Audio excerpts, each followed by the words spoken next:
Olá, meus cumprimentos a todos aqueles que estão assistindo essa série, o Evangelho segundo João, o Espiritismo e o Inconsciente Puro. Nós estamos numa sequência. Vamos analisar o Evangelho do João e, como sempre, eu digo em todo o início de cada uma dessa, por que esse caminho? O Evangelho do João é o mais espiritual de todos os evangelhos. Do Evangelho de João, você tem ideia exata do Cristo, principalmente debaixo da chave que o Espiritismo mostra para entender o Cristo. Entendendo o Evangelho de João, você vai entender o que é que eu chamo, eu usei o termo do Dr. Jorge Andréa, o inconsciente puro de cada um. O Evangelho de João mostra, porque você entendendo Jesus, você entende o potencial do seu inconsciente puro, porque Jesus, ele vem mostrar a parte de Deus para cada um de nós, as possibilidades imensas de cada um de nós. Este inconsciente puro, que concorrer, nós vamos entrar em detalhes para que você possa entender o significado disso.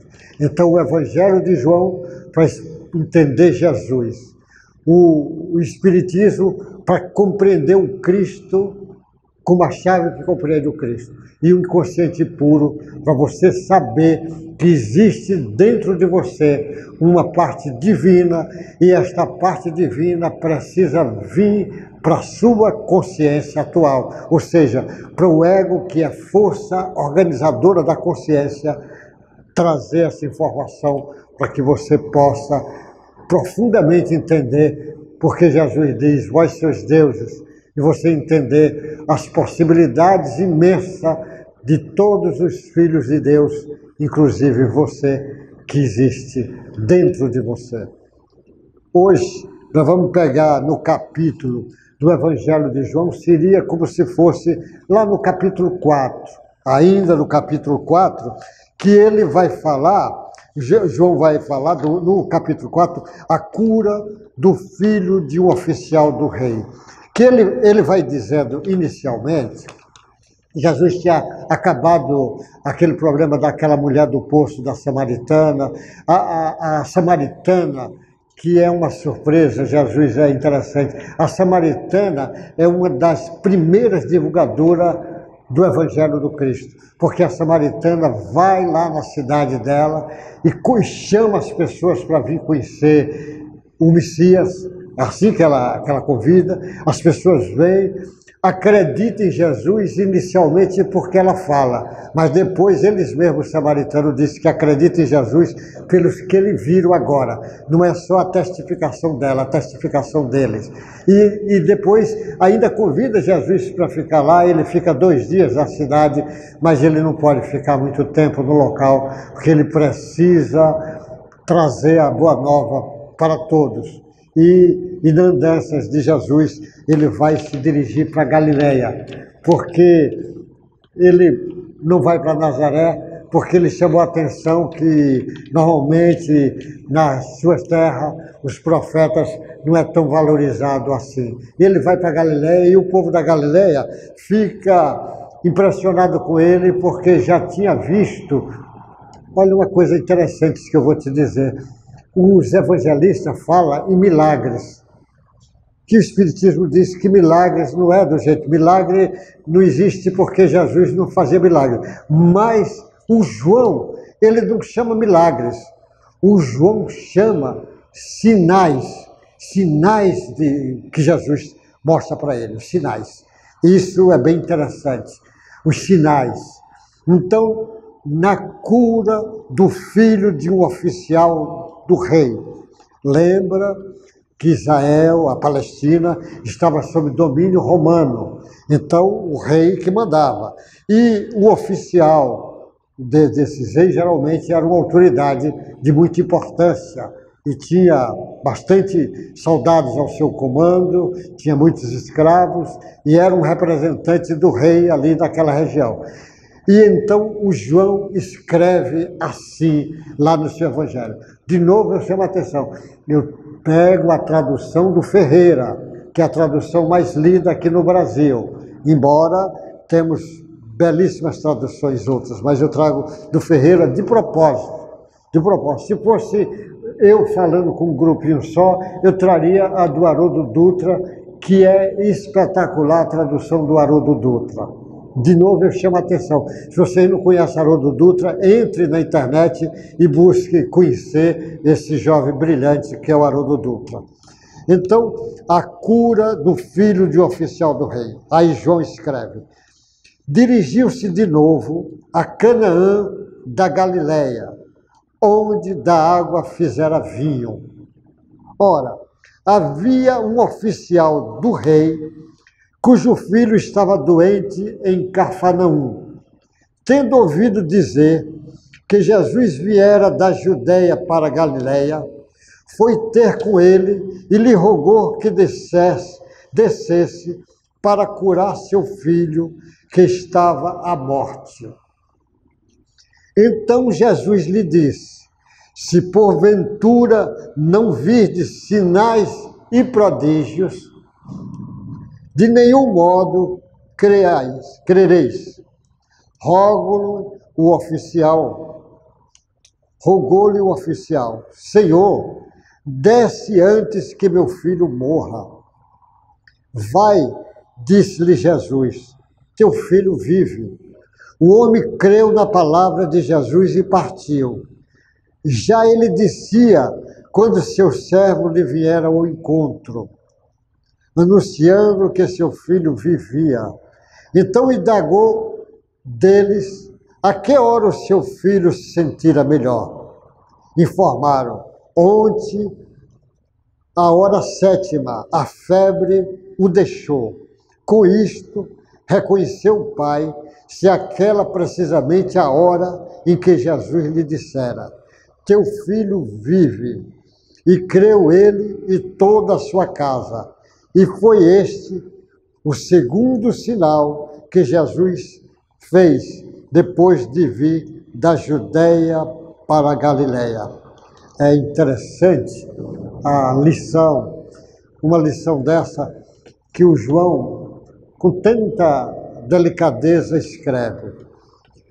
Ele diz: dirigiu-se de novo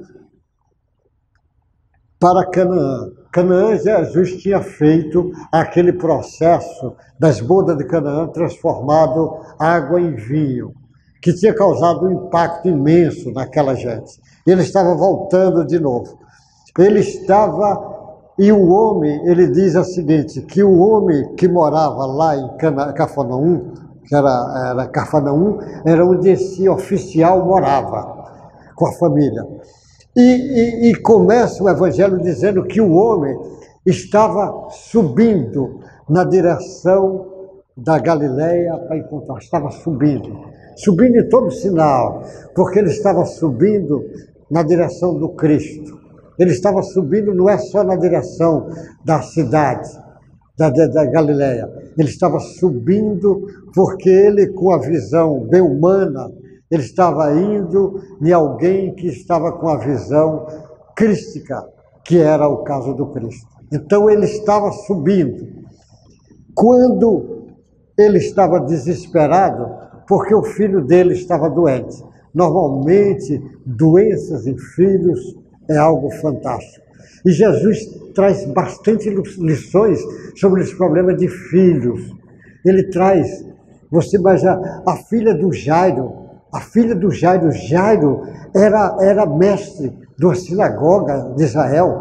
A filha dele doente, para morrer, ele procura Jesus. Olha como é que está. O filho da viúva Naim, que Jesus vai também fazer a ressuscitação desse, que era o filho da viúva Naim. A filha da moça da Fenícia, lá que tinha o problema. O outro filho daquele homem obsediado que caía e dava em convulsões, que Jesus vai trabalhando várias vezes. Porque os filhos, quando ficam doentes, às vezes os pais fazem tudo. ele entra no estado de desespero, sobretudo as mães. Já tinham tentado tudo, nada dava certo, e ele sentindo que o filho poderia a qualquer instante vir desencarnar, então no desespero esse oficial romano vai procurar Jesus, porque ele já tinha escutado, como diz o João, alguns sinais do mestre que estava diante de um homem especial. Então ele vai procurar, e quando ele procura, é que ele convida, ele desce, ele disse, rogou-lhe, ele roga que Jesus foi ter com ele, ele rogou que descesse para curar seu filho. Ele pede que Jesus desça para curar o filho, que estava à morte. E Jesus dá uma resposta para eles, que era o que a grande maioria ainda não ia entender, Jesus o Cristo. Estava longe para entender. E Jesus fala, se porventura não virdes sinais e prodígios, de modo algum crereis. Ele está dizendo, se o sujeito não vê sinais e prodígios, não vai crer. E o homem, apesar de Jesus estar dizendo isso, ele diz, rogou-lhe o oficial, Senhor, desce antes que meu filho morra. Ele pede para Jesus descer antes que o filho. Ele subiu e agora ele quer que Jesus desça. E Jesus disse para ele, vai, disse-lhe Jesus, teu filho vive. E o homem acreditou na palavra de Jesus e partiu. Essa acreditar é algo muito importante. Jesus trabalha em muitos trabalhos que todos os evangelhos apresentam, ele chamando a atenção da fé, de você acreditar, de você ter certeza. A fé é uma certeza do que você não está vendo. Então esse homem acreditou que o filho dele estava bom, porque Jesus disse, vai que teu filho está vivo. Ele acreditou. E isto foi suficiente para que o homem, nessa crença, partisse para voltar lá para a sua cidade, Cafarnaum, para ter um encontro. E ele acreditou. É muito importante esse acreditar. Você ter certeza, como Jesus dizia, basta ter fé. A fé é uma virtude divina. A fé é algo de Deus dentro de você. Quanto mais você aumenta o seu conhecimento, mais você pode aumentar a fé. Aliás, eu vou fazer um parêntese para você entender uma coisa que o Espiritismo chama atenção e você fica atento para isto. A ciência, o Espiritismo é também a ciência. A ciência, ela aumenta a capacidade dos nossos órgãos de sentidos. A ciência tem essa capacidade, aumenta. Por exemplo, o Galileu, quando trouxe o telescópio, ele fez com que nós que olhávamos o universo com os nossos olhos puros somente, agora com esse aparelho, o telescópio, você abre a tua visão, aumenta a capacidade de você ver astros que você até então não via. Quando você pega um microscópio, ele aumenta a sua visão e as bactérias, os fungos que você não via, agora vê.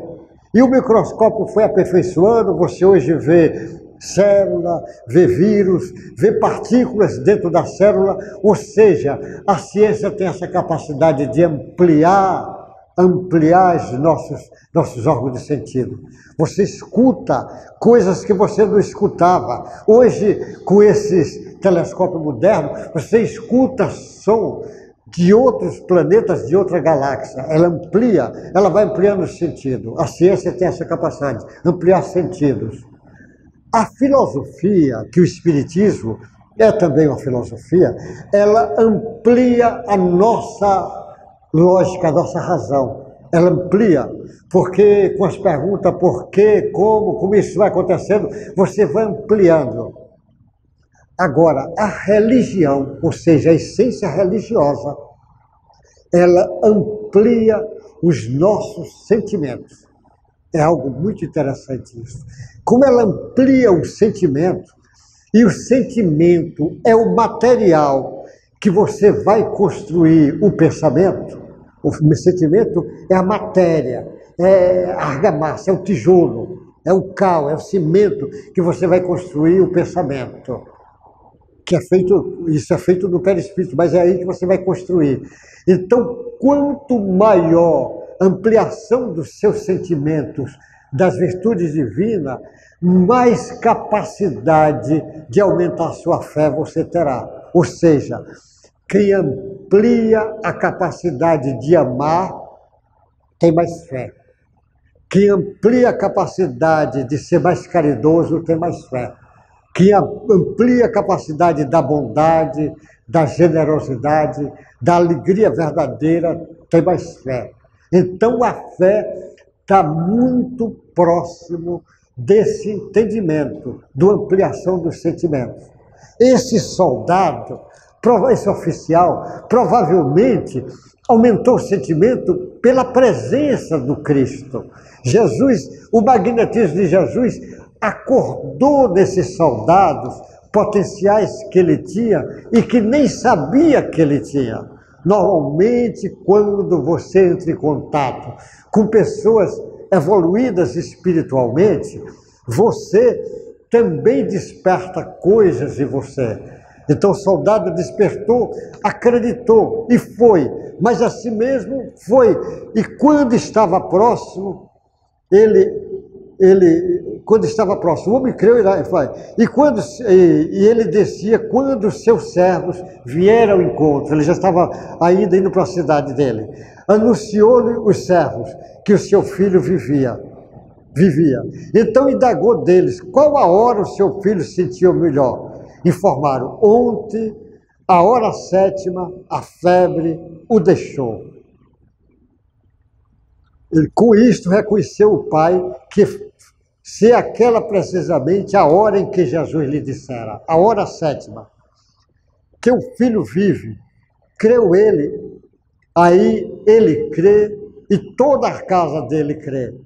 Foi este o segundo sinal que fez Jesus depois de vir da Judéia para a Galiléia.